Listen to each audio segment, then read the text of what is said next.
What's up guys, welcome back to my channel. I'm back with another Aaliyah video, and I don't want to sound redundant. You see the title, you saw the thumbnail. I've talked about this topic many times before on my channel, but the thing that really made me want to discuss this is some tweets that recently went viral, and the discussions around it, the reactions around it, and just how many people were talking about this. And I'm like, wow, a lot of people are waking up to this discussion of, did Aaliyah really have to go all the way to the Bahamas to do this video? Of course, it was the whole aesthetic of the Bahamas beach, but was it really necessary when she was already in Miami for the green screen, already in Miami for the underwater scenes?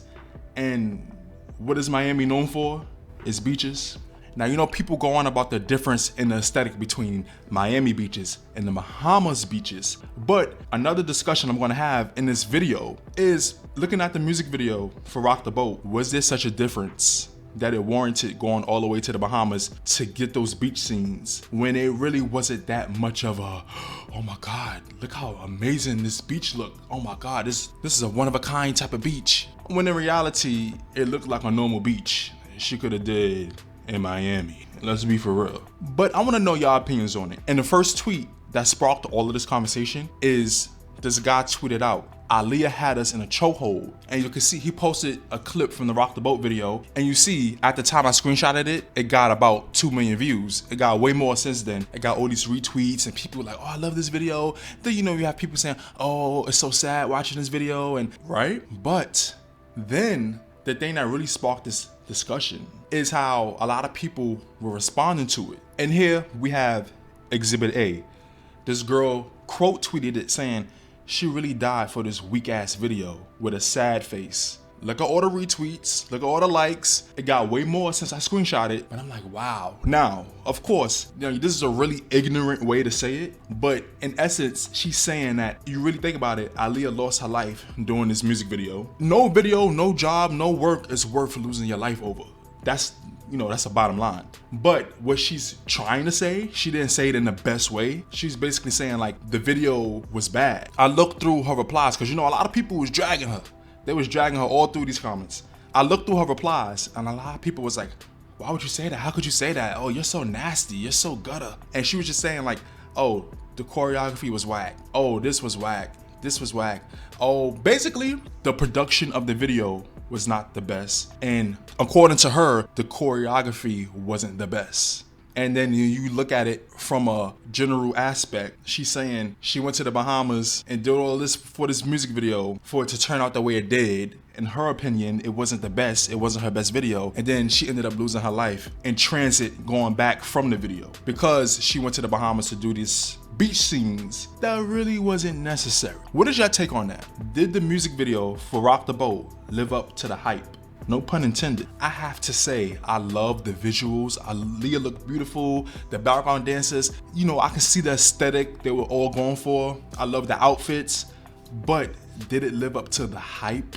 It really wasn't necessary. So I have to say it didn't live up to the hype because it wasn't necessary. When you be like, okay, she went to the Bahamas to do this video. Then when you actually saw the video, when it premiered, I was like, okay, you see the green screen parts, you see the underwater parts, and then once you realize, once the video go off and you see how the beach scenes were, they were badly lit.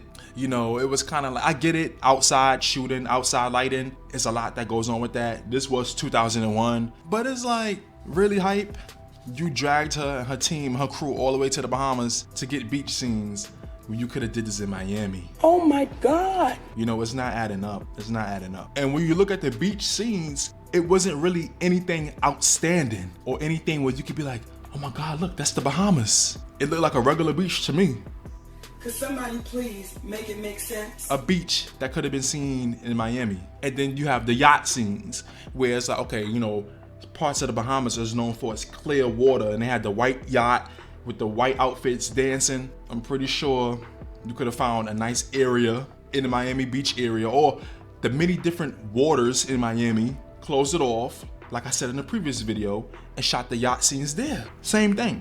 And let's go to another tweet that went viral, where a lot of people was liking it, retweeting it, and agreeing with it, where another girl quote tweeted saying, really wish she would have did this shit in Miami. Like I said before, it's not the most eloquent way of putting it, but Basically, a lot of people are waking up and realizing like, damn, you look at the video, it's like, was it worth going to the Bahamas for this? No, it was not. And I think this is where the discussion of, music video productions and budgets and going all out for a video. But it's like, if you're gonna go all out for a video, go all the way to a tropical island for a music video when we're already in the States, and then you're in a state known for its beaches. Make it worthwhile. Go to an area in the Bahamas that's like, oh, this is the only place in the world that got this type of thing that makes it worth going through all that. You see the final product, it's like, okay, it's nice. Aaliyah looks nice. The setting is nice, but it wasn't worth going all the way to the Bahamas for that, honestly. And I also want to bring up this article from Sister to Sister in February 2003, where Damon Dash really talked about everything that went on during that time period. And I feel like with this, there's a lot of confusion about when Aaliyah texted him or the communication that we're having. But if you really look inside the article, there's a part where he says, nah, there was no commercial flight, not that I know of. I didn't even speak to her that day, talking about the day that everything happened. She was in the Caribbean. I can't two-way her in the Caribbean. When she was going to the Bahamas, we were two-waying each other. She was like, this is a little plane, I don't want to get on it. So I said, well, don't go. You know me. If I had handled that, she would have been in a G4 or something. I would have never had her in a plane like that. If that was my situation, I wouldn't let them go out there and shoot a video. I was there in Miami, so when she told me I gotta go to the Bahamas, I would have went with her, but I was with my kids. My son had a football game and I had to go to court. What was weird about it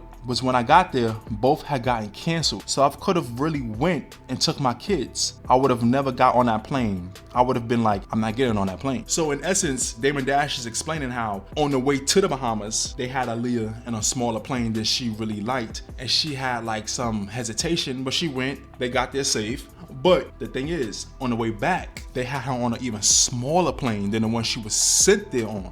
And because she was already in the Caribbean, I guess, this is 2001. Two-way pagers and phones weren't as advanced back then. So because she was in the Caribbean, it probably couldn't pick up a signal or something to contact or talk to people back in the States. So he really didn't speak to her that day. So in essence, he's basically saying if he was able to go, that would not have happened. When you have all these people with you, all this luggage, logically and theoretically, it would have not made sense to get on that plane. It wouldn't have made sense to go all the way to the Bahamas in the first place when you were already in Miami. This doesn't end here. I want to bring up, remember the year before, Hype Williams also directed the big Pimpin music video with Jay-Z and Pimp C, right? Now, part of the video, they was in Trinidad on this big yacht, and you can tell it had similar influences that Rock the Boat had. It was on this big yacht and it had similar cinematography and everything like that. But then look, you see Damon Dash is in this video too. I feel like maybe this is before Damon Dash and Aaliyah really got connected.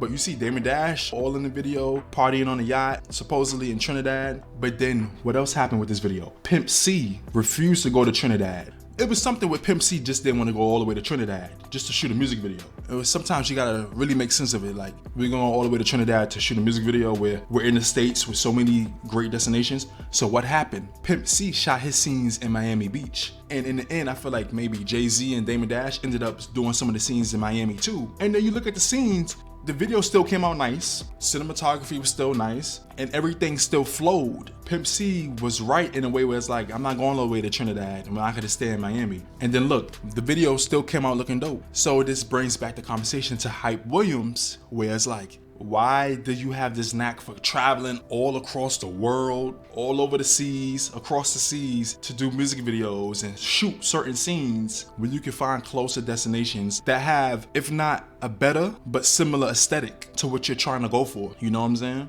And for more on Hype Williams and his silence after everything that happened with the Rock the Boat shoot, most of y'all know I did a whole video about that a year ago. I'm gonna link it up here and down below so you can really check that out. But to end this, I just wanna say that Aaliyah really deserved better and she should still be here with us.